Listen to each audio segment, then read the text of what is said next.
Alright, today's video will be talking about how to do completing the square by finding the center of the conic. Now it's very similar to the other method of completing the square, except we go through and we find the vertex of each part when we go through and we do our grouping. So I'm going to go through and I'm going to start up our recording.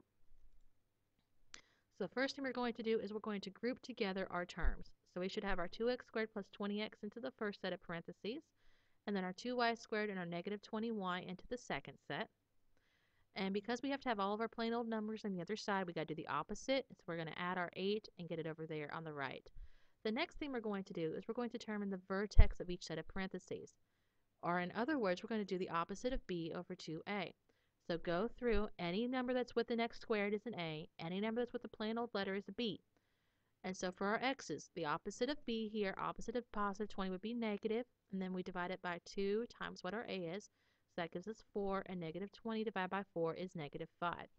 We're going to do the same thing with our y's. So the opposite of negative 20 is the positive 20. Then we have 2 times our 2, which is our a, and 20 divided by 4 is our 5. Now that we have that, we could already go through and plot our center if we wanted to. But we're trying to go through and get the standard form of this conic. So in order to do that now, we're going to place the opposite of the centers into the parentheses.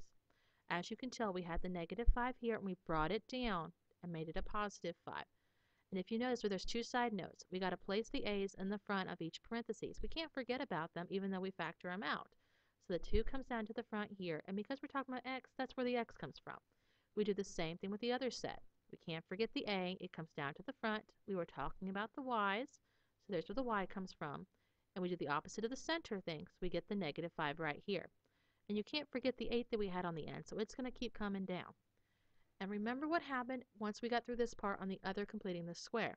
We take the number outside, it multiplies with what's inside the parentheses, and it gets squared. So that's where the 2 times 5 squared came from, and the 2 times negative 5 squared came from. Go through into each one. 5 squared is 25, times 2 is 50. Get the same thing here. 50 plus 50 plus 8 is 108. At this point, we write down what we had left over here. And then because we got to go through and do our last step, we're going to divide everything by the number on the end and reduce.